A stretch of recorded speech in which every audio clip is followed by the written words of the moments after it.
झेप मराठी, आरसा महाराष्ट्राचा।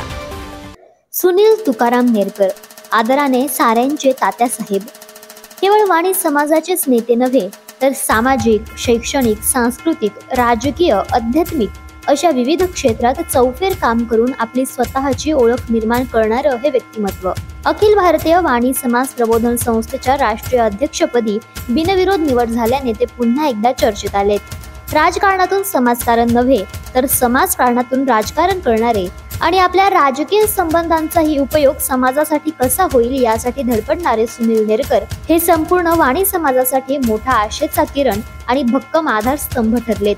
त्यांची काम करण्याची शैली हातोटीस निराळी, कितीही अवघड आणि किचकट काम असले तरीही ते आपली मधुर वाणी आणि आपुलकीच्या संबंधांनी सहज सोपे कसे करावे यात त्यांचा हातखंडा आहे।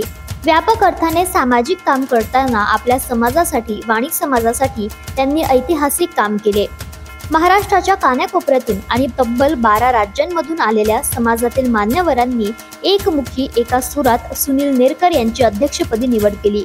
अर्थात यामागे त्यांनी वाणी समाजाला ओबीसी प्रवर्ग मिळवून देण्याची केलेली ऐतिहासिक कामगिरी, समाजातील 51 तरुणांचा घडवून आणलेला सामूहिक विवाह सोहळा, समाजातील मुलामुलींना उच्च शिक्षणासाठी केलेले सहकार्य, समाज जोडण्यासाठी केलेले प्रयत्न अशा अनेकविध घटनांचा समावेश आहे।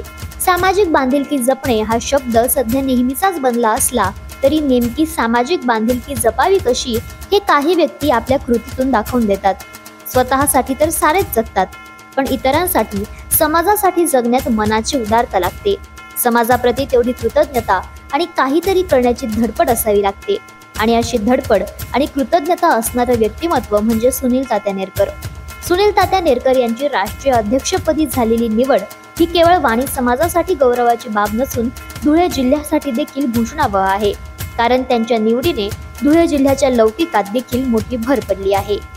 अशाच वेगळ्या आणि ताज्या बातम्यांसाठी पाहत रहा झेप मराठी, आरसा महाराष्ट्राचा। संपादक प्राध्यापक अनिल चव्हाण, धुळे।